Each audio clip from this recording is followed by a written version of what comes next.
hostages back home? And what would happen if you hear from the They will Israeli side? never give me a Nobel Peace Prize. What would happen? What would happen if the Israeli? I deserve it, but they will never give it to me. What would happen, sir? What would happen? Normalization to go forward. What needs to happen for normalization with Saudi Arabia? Well, we're going to see, and we're dealing with a lot of people, and we have steps to go yet, as you know, and maybe those steps go forward, and maybe they don't. We're dealing with a very complex group of people, situation and people, but we have the right man, we have the right leader of Israel. He's done a great job, and we've been friends for a long time, and we do a great job also. And I think we have a combination that's very unbeatable, actually. Can I ask, what would happen, Mr. President, what would happen if you hear... Wait a minute, wait. Where is that person? Where's that person coming from? Come on, go, Mr. you go. President, what would happen if you'll hear from the Israeli side today that they're not willing to go through with the deal to get all the hostages back home and finish the war? We'll see what happens. Whatever happens, we'll be prepared to handle the situation. Are the Saudis demanding Getting a Iran into the Palestinian deal, state? Mr. President. No. Are the Saudis demanding a Palestinian state? No, they're not. No. Are they demanding a path towards a Palestinian state or any other recognition Everybody's of that sort? demanding one thing. You know what it is? Peace. We want peace. We want people to stop being killed. But everybody's demanding one thing. Very simple, peace. And he wants peace also. Mr. President, do you think it's politically possible in Israel to get this deal done until the end? To get the deal done? Yeah. Sure. I mean, is it politically Why wouldn't a deal get done? A deal can get done. We'll see what happens. We're dealing with very complicated people. But a deal can absolutely get done. President, We'll see what happens. President Trump, I work for Prime Minister Netanyahu. We have heard Joe Biden and Donald Trump take credit for the hostage and ceasefire deal. Who do you think deserves more credit? I think President Trump added great force and powerful leadership to this effort. I appreciate it. He sent a very good emissary. He's helped it along. And, you know, I'll just tell you, I'm happy that they're here. And I'm sure the President is happy that they're here. And I would think that's about enough. Prime Minister, what about Elizabeth Shulkov, the Israeli hostage held in Iraq? What about the Israeli press taking a press conference in Israel and not in Washington? We would love to take a press conference to interview Prime Minister Netanyahu. A few more questions. Prime Minister Netanyahu, do you support going forward with this deal and getting all the hostages out? I support getting all the hostages out and meeting all our war goals. That includes destroying Hamas's military and governing capabilities and making sure that Gaza never poses a threat to Israel again. Are you willing? All three. Are you willing Can to those agree? Are you things willing to go agree? together? Are you willing Can you to agree promise to the Trump's families vision that you to do bring all the everything to get the hostages hostages out? I think Wait. that I should One at a talk to time. President One at a Trump. time. So Okay. I'll ask, do you agree with Trump's vision of getting all the hostages back home, even if it means to end the war?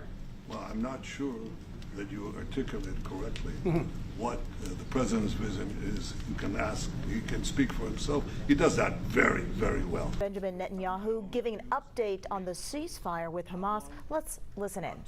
3 goals, and I will meet all 3 goals. I think the President can help enormously. He brings fresh thinking. Any address to the fact that terrorists who murdered hundreds of people were listed their own as the part of the deal? It's a horrible thing. We can't forget it. I'll never forget it, and you can't forget it. And some people want to put it out of their memory, but we're not going to ever let that happen. It was a horrible day, October 7th. That was a horrible period of time. And a lot of people like to pretend it didn't happen. It happened. It's a big group of people that like to pretend it didn't happen, like the Holocaust didn't happen. Same mindset. And now we're going to get this thing wrapped up, and we're going to get it done. We're also dealing, I think, very successfully with Russia, Ukraine. We're going to hopefully get that one done at some point in the not too distant future. That's a complex problem also, but we solve problems. When I left, we had no problem. There was no Ukraine and Russia fighting. There was no October 7th. There was nothing, and some very poor leadership led to a lot of problems and a lot of death. And it's a shame, but we'll put it out. We'll put out the fires. We have a lot of fires, but we'll put them out. continue streaming this news conference with the president and President Benjamin Netanyahu on KHOU 11 Plus, and of course on our website, khou.com. Death has occurred since I left and now came back. This death occurred not while I was here, but while somebody else was here. It shouldn't have happened. They shouldn't have allowed it to happen. It would have never happened, and that includes Russia-Ukraine would have never happened. Not even a little bit, not even a chance. But now we are faced with a situation that's different, in some ways better and in some ways worse. But we're faced with a very complex and difficult situation, but we'll solve the problem. Mr. President, did refugees get from Gaza, out of Gaza? If not Jordan, Egypt, what other countries you think might accept Palestinians from Gaza? Well, I think Jordan and Egypt will. I know they've spoken about it with you, and they say they're not going to accept. I say they will. But I think other countries will accept also. I think that Gaza maybe is a demolition site right now. If you look at Gaza, it's all, I mean, there's hardly a building standing, and the ones that are going to collapse. You can't live in Gaza right now, and I think we need another location. I think it should be a location that's going to make people happy. You look over the decades, it's all death in Gaza. This has been happening for years. It's all death. If we can get a beautiful area to resettle people permanently in nice homes and where they can be happy and not be shot, not be killed, not be knifed to death like what's happening in Gaza. And right now you have in Gaza a very dangerous situation in terms of explosives all over the place, in terms of tunnels that nobody knows who's in the tunnel. The whole thing is a mess. And I think that if we can resettle, and I believe we can do it in areas where the leaders currently say no. I mean, I've been saying that with Mexico, having to do with the border and all of the things, and you saw what happened, 10,000 soldiers, and they're going to do a good job. I really believe that, and I believe Canada is going to do a good job also. They said the same thing, and then they did something much different than what you were hearing. This is a very, very difficult situation, but we're going to get it solved. I don't think people should be going back to Gaza. I think that Gaza has been very unlucky for them. They've lived like hell. They lived like you're living in hell. Gaza is not a place for people to be living.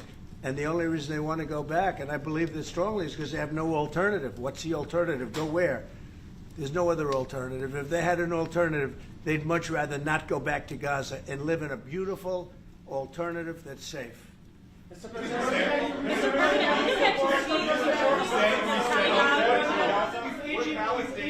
Peter? Would Palestinians have the right to return to Gaza if they left while the rebuilding was happening? It would be my hope that we could do something really nice, really good, where they wouldn't want to return. Why would they want to return? The place has been hell. It's been one of the meanest, toughest places on earth. And right now, I've seen every picture from every angle, better than if I were there. And nobody can live there. You can't live there. So if we can build them through massive amounts of money supplied by other people, very rich nations, and they're willing to supply it.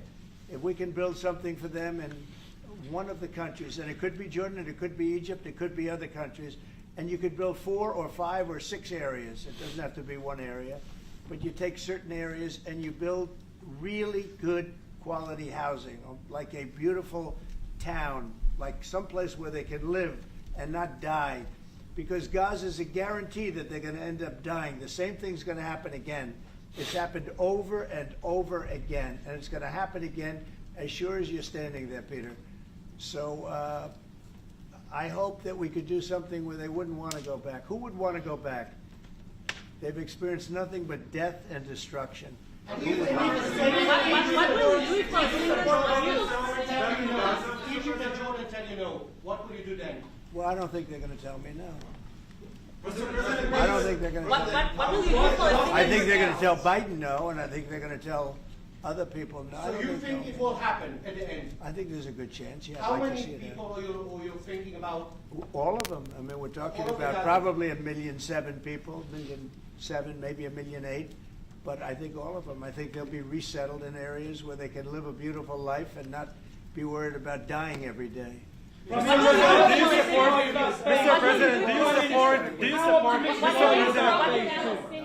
President, do you support building settlements, Jewish settlements back in Gaza in the next years? Say it. Building settlements, Jewish settlements back in Gaza in the next year. Do you support this idea? I don't see it happening. It's too dangerous for people. Nobody can go there. It's too dangerous. Nobody wants to be there. Warriors don't want to be there. Soldiers don't want to be there. How can you have people go back? You're saying go back into Gaza now? The same thing's going to happen.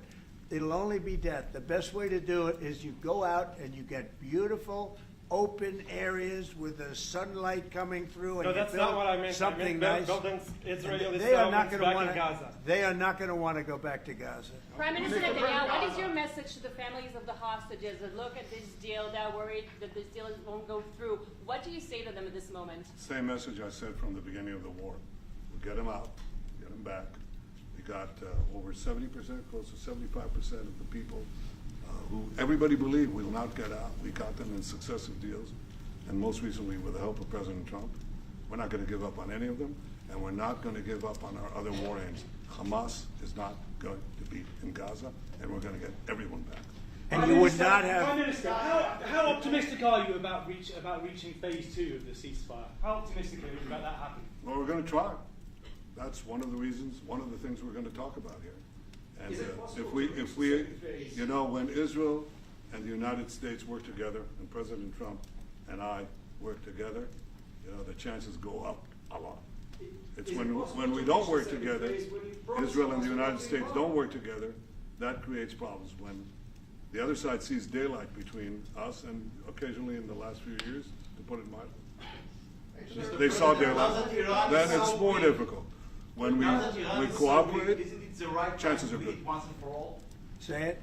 Now that Iran is so weak, isn't it the right time to hit their nuclear facilities once and for all? So you say Iran is so weak. I appreciate you saying that.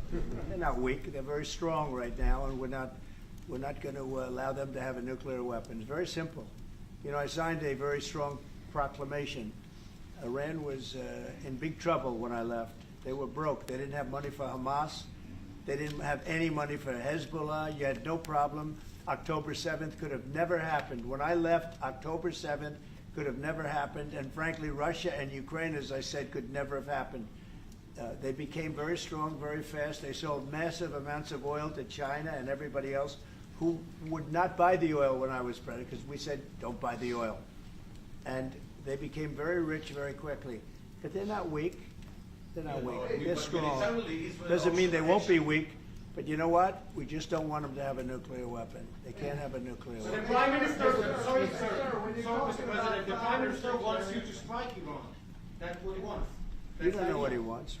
What do you know about anything? Go ahead. But is that option on the table? Yes, please. President Trump, is that option on the table?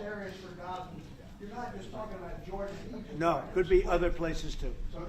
There are many people that have reached out, many countries, many leaders of countries that have reached out that would like to participate in that. Doesn't have to be Jordan and Egypt, but I think it would be also them. Mr. President,